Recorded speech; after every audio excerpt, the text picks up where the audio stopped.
Tu es là depuis quelques mois déjà? Ça fait combien de temps que tu es à Vilcabamba? 5 mois. 5 mois.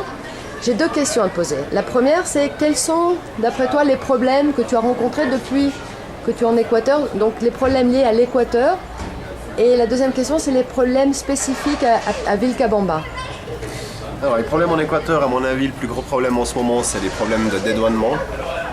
Je pense que le dédouanement, c'est la chose la plus abominable qu'il y a en ce moment dans ce pays. C'est ma plus mauvaise expérience en Amérique du Sud en 12 ans, c'était la douane équatorienne de Guayaquil. Tout ce qui concerne les affaires personnelles, enfin de l'administration douanière en général. Vilcabamba, ce qui me dérange un peu à Vilcabamba, c'est l'ambiance autour de la place le week-end. C'est le nombre de véhicules amassés autour de cette place, le manque de zones piétonnes là au milieu. J'ai du mal à comprendre qu'on fasse accéder autant de véhicules parqués n'importe où autour de la place du village, qui est le seul point chaud là, du village.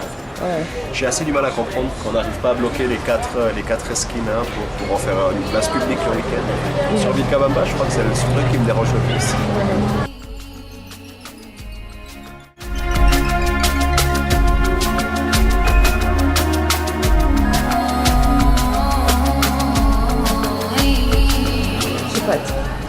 Alors les douanes, c'est quoi? Alors les douanes, le problème c'est qu'en fait j'ai l'impression que ça dépend sur la personne sur qui tu tombes. Moi j'ai eu 2 mois et demi de négociation pour pouvoir retirer 2 mètres cubes d'affaires personnelles, dont les habits de mes enfants qu'on a voulu me séquestrer pendant plus de 2 mois et qui pour finir me les ont rendus. En fait j'ai pas compris leur désorganisation dans le sens qu'une première avocate a pris mon dossier, les avocats sont donc les secrétaires du gérant. Il y a plusieurs avocats qui traitent les dossiers, le premier a trouvé que des problèmes.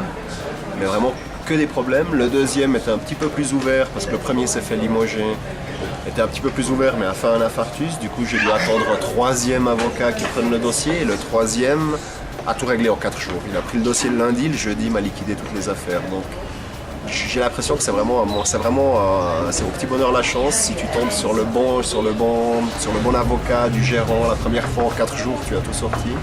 C'est-à-dire qu'il y en a un qui m'a trouvé que des solutions, le dernier, et le premier il m'a trouvé que des problèmes. Donc c'est vraiment une façon de voir les choses. Je pense que ça dépend du personnage plus que de l'administration douanière, je pense.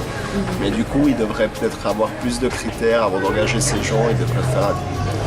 Ils ont tendance à prendre la loi au pied de la lettre, sans du tout insérer des choses tant soit peu humanitaires là-dedans, c'est-à-dire on voulait me séquestrer 3 sacs d'habits usés des enfants en prétextant que les habits usés étaient en prohibida importation, l'importation interdite.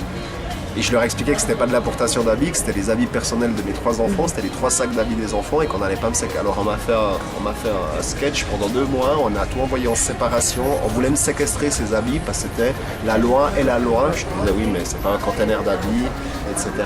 Et ils sont restés fixés sur ça pendant plus de 2 mois en fait. Les 2 premiers gérants sont restés fixés sur ça, les 2 premiers avocats sont restés fixés sur ça, et le 3e a dit clairement mais c'est pas un conteneur, c'est 3 sacs, pourquoi on vous embête pour ça?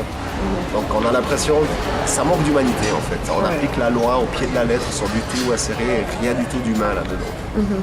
Et au final, ça t'a coûté combien cette petite histoire?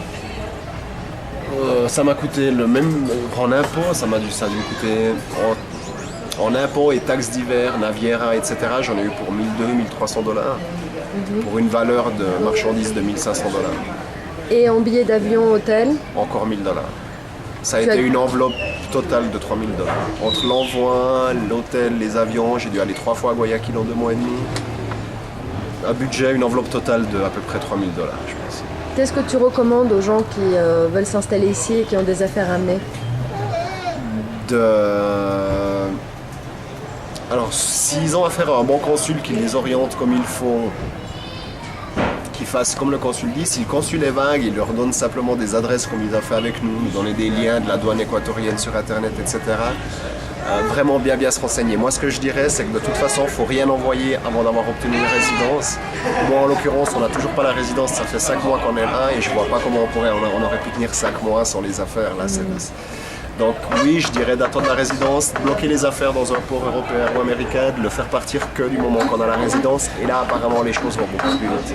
Ça, c'est la mauvaise information que moi j'ai eue. Pourtant, j'ai demandé des informations au consulat d'Équateur en Suisse et on m'a pas donné les bonnes informations.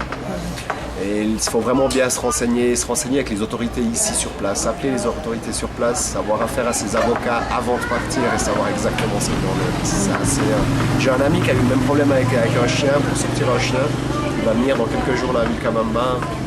On va discuter avec lui aussi au sujet de ça.